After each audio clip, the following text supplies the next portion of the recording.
settle for Bateman when there's Batman? Solve the riddle and be free. What is dusk? You don't have to answer in the form of a question. What is lasagna? What is love? All right. What isn't love, Just toss it. Don't settle for just any insurance when there's State Farm. Welcome back to a podcast not like the rest, where we deliver nothing but savaged and uncut content. Where did I go? Oh my God. From a Loft-style studio in Tampa, brings a show so raw and uncut we mean. No filter on Savaged, Unfiltered, Savaged.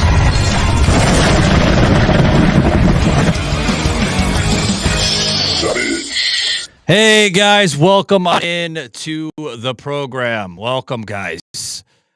Going to talk about the latest movie with Jenna Ortega and the death of a unicorn. All right, guys, bear with me. I think this movie was so bizarre, I didn't even bother to do my own research on the damn thing. Joe told me it was very, very bizarre. I didn't even bother to check it out. I didn't even go on to, places on the web to look it for free. Yes, guys, there are websites where you can actually look it for free. They've been around for years. Back in the day, you used to call them hot boxes. You can get free pay-per-views, but they don't exist anymore. The FBI seized all those illegal devices. But yeah, Joe, what do you have on this? Is it, should I bother to look at it or no? Well, first, your supposed friend Jenna Ortega, wink, wink, nod, nod. You met her on set of Beetlejuice. Oh yes, she's a hot tamala. Sure you did. We'll go with that though. I did. I sat down and I spoke to her for a period of 2 minutes, and it was the greatest 2 minutes of my life. Hot mama. Now, I'm not like a huge fan, but I saw a preview for that, and it really caught my eye because I have always loved this concept. The dueling myth. Is a unicorn the fluffy, lovey kid book thing, or is it this mean, nasty creature that was hunted into extinction because they were so mean and nasty? So this movie doesn't really, it touches on that, but at the end of the day, while it's really a weird film, but I enjoyed it. And again, I didn't see it because she's in it. I saw it because of the concept. It helped that she was in it. Because she's in it? You're not a big fan of Ortega? I think she's phenomenal. I liked her in Wednesday. I liked her in I never watched Beetlejuice. Well, I thought she was great in Beetlejuice, and she is really good in this movie too. So I am indeed gaining far more respect for her now, her acting abilities. Now, with this film. when I think of the death of a unicorn, I think I'm going to go there with you, Joe. I'm going to get a little political. I'm thinking like LGBTQ. Is there any type of gay dialogue in this movie at all, or no? No, nothing to do with. Yeah, unicorns are usually associated. I didn't even bother to see it. That's why I asked. Yeah, no, nothing to do with any of that. But it's really, when it boils down to it, like most movies. No spoiler alert here, but it's about human condition, human nature. What are you willing to do? What excuses will you make? How far will you go and justifying things in the name of someone else? Or is it really you're doing it for you, but they're the excuse to do it? It's a great human nature film, but in the meantime, till you get there, really fucking bizarre shit. I'm looking more into this, bud, and I see it's a fantastical world of creatures, like you mentioned, that don't behave quite as they typically portray. It turns out that their horns on their head are quite useful when it comes to humans when properly provoked. What the fuck? What are they, like, destroying humans or something? Well, I don't want to give away. My God. The film, but yeah, I mean, this is a Disney movie, for God's sakes. No, it's not. It's not. No.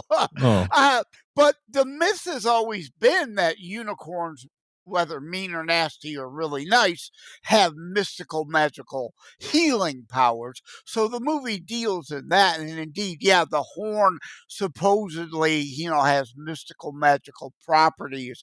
Eh, I don't want to talk it up too much because then people will go in with too high of expectation. And, oh, Joe said it's the best. I'm not saying it's the best film ever made. Don't go in thinking, oh, it's the best thing since sliced bread. You're bound to be disappointed.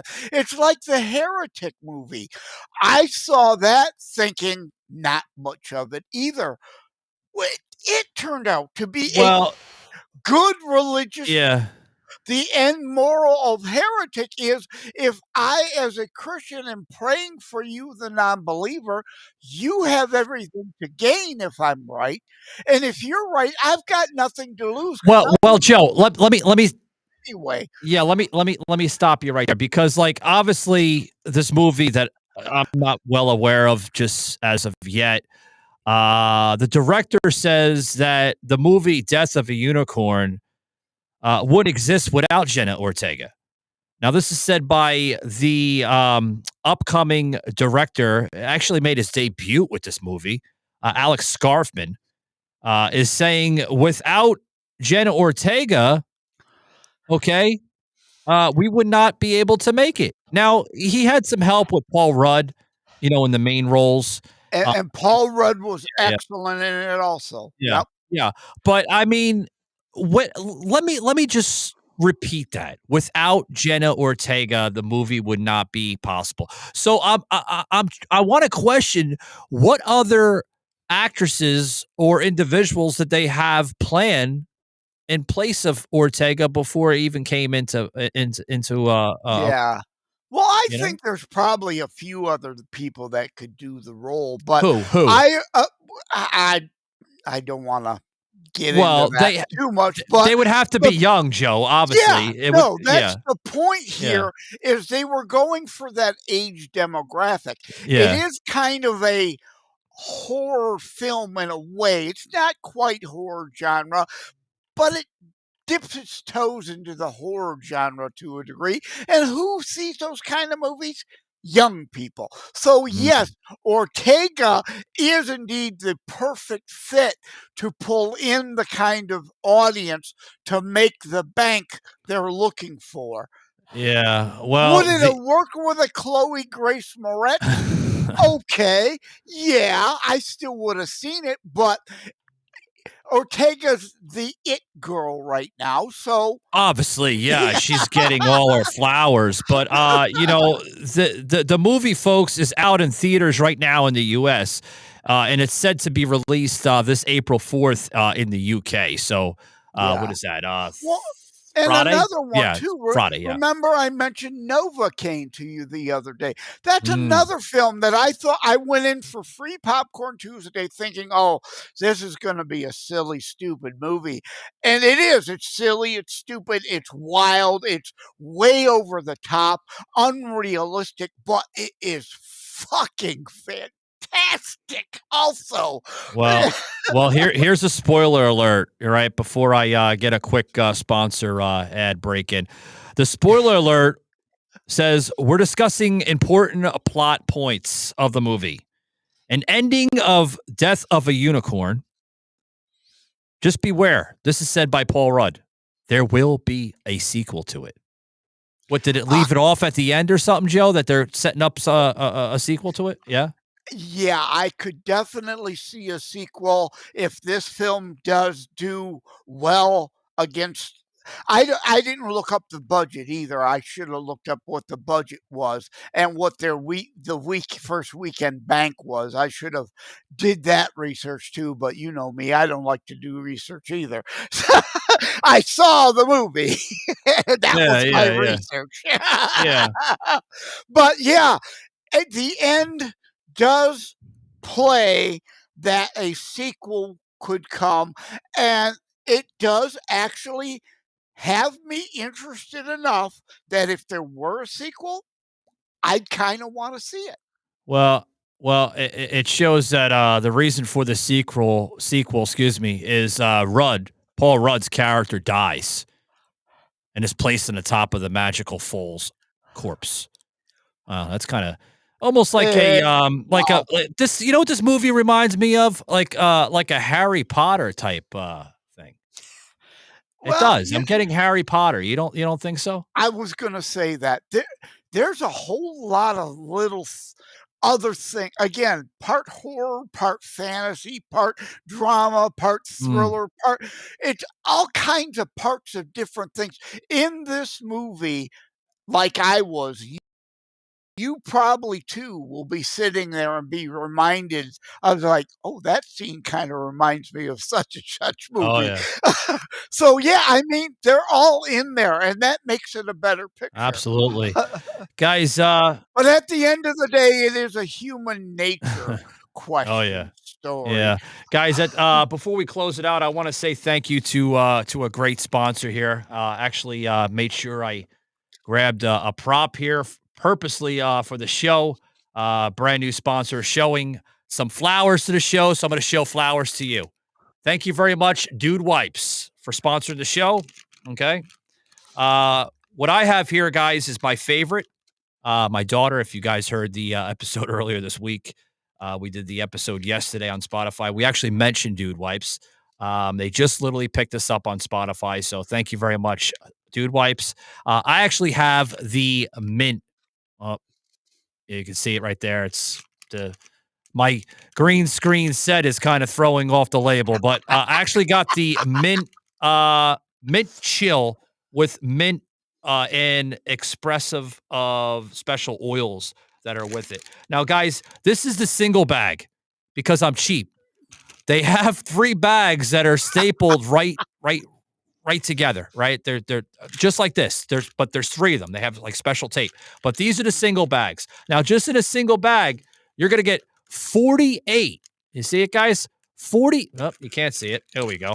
48 flushable wipes. That's what's great about this stuff, man. You could throw it in your toilet. It goes right down smoothly. It doesn't mess up your septic tank systems. Flush it. It says right there, flushable wipes, right? So don't worry. If you go to public restrooms and you don't want to use toilet paper, I get it. You want to use these you can even use these to sanitize the toilet seat. I wouldn't recommend using public toilets because I don't believe putting my ass on them because I don't know whose ass was on it before me. But you could use it. It's great. Now, what's also great about this company, Joe,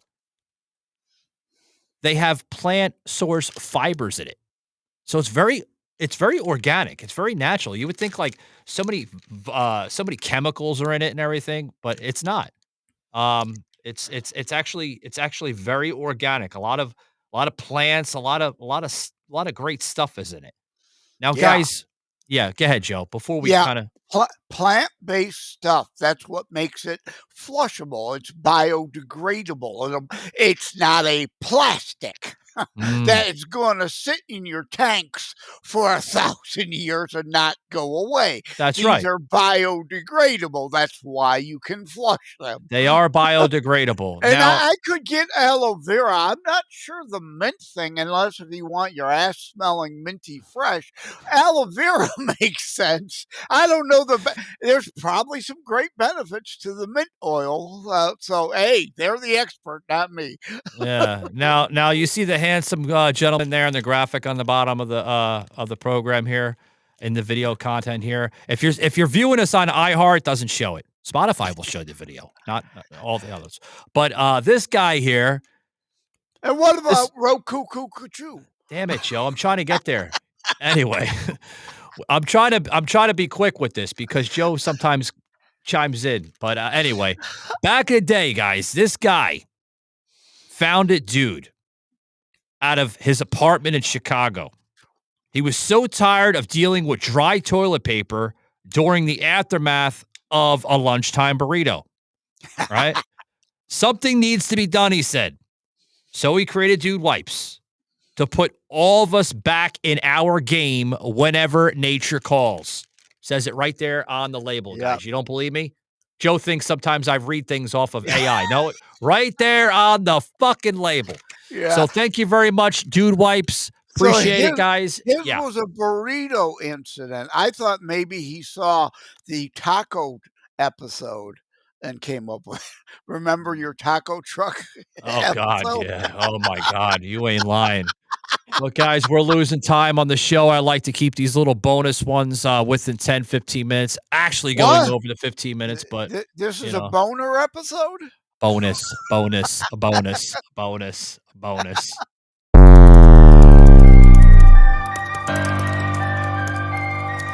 This had been a Truth Productions media episode. Thank you for listening.